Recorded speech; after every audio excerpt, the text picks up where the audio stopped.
Je suis né 3 fois. La première, un jour de tempête, le 18 janvier 1986. La deuxième fois, je me suis fait baptiser dans un lac à 20 ans. La troisième fois, après avoir pensé que je mourrais, j'ai eu une nouvelle naissance au mois d'août 2010. J'avais le cancer. À l'annonce de cette nouvelle-là, il y a eu une paix à l'intérieur de moi. Je ne savais pas pourquoi. J'ai eu une confiance entière que Jésus ne me laisserait pas tomber. En fait, ce qui s'est vraiment passé, c'est que Dieu m'a donné une grâce spéciale. Une grâce spéciale, ce que ça fait, c'est que Dieu calme ton cœur, calme ton esprit, te donne vraiment une puissance qui est hors de toi, qui est vraiment divine. L'opération a seulement duré 3h30 au lieu des 6 heures prévues. C'est quand même un miracle en soi que les chirurgiens aient fait tout ce qu'ils avaient à faire en dedans de 3h30. Après l'opération, le chirurgien s'étonnait qu'il n'y ait aucune séquelle.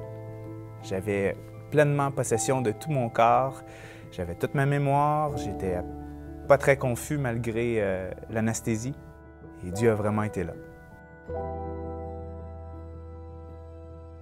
Un mois plus tard, j'apprends que malheureusement, il faut que je fasse des traitements de radio, de chimio, parce que le cancer que j'ai est de grade 3, c'est-à-dire intermédiaire, et qu'il faut que j'aie les traitements les plus puissants, comme si jamais j'avais un cancer en phase terminale. Ce qui est heureux, par contre, c'est que j'ai aucune métastase et que la tumeur était logée à un seul endroit, c'est-à-dire à cette région-là. Et encore une fois, je me dis, Dieu, jusqu'à maintenant, ne m'a pas laissé vivre et ne m'a pas secouru si ce n'est pas pour continuer à m'aider à être présent dans ma vie. Et j'avais cette conviction profonde que j'avais quelque chose à faire, à accomplir encore sur cette terre. Donc, à la fin septembre, j'ai commencé mes traitements pour 40 jours. C'est sûr que tout n'était pas rose. La nuit, j'avais des terreurs nocturnes, j'avais peur de perdre ma personnalité, j'avais peur de disparaître finalement.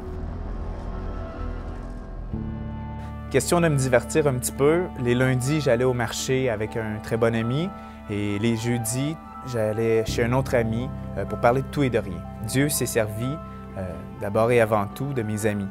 Il s'est servi de l'Église. Il s'est servi de ma famille.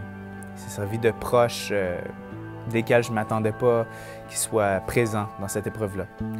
Et surtout, il s'est servi de ma femme. Elle a été vraiment un support extraordinaire et je la remercie. Souvent, on dit « Ah, ben Dieu n'est pas intervenu, Dieu n'a pas été là », mais Dieu, je crois sincèrement qu'il se manifeste à travers les gestes des autres. J'étais vraiment dans une période de ma vie où je me demandais « Ben, qu'est-ce qui fait de moi un chrétien? » Puis je me suis rendu compte que ce qui fait de nous un chrétien, c'est justement cette confiance-là, cette foi-là qu'on a en quelqu'un qui est infiniment plus grand et infiniment plus puissant que nous et qui contrôle tout, qui a tout dans ses mains.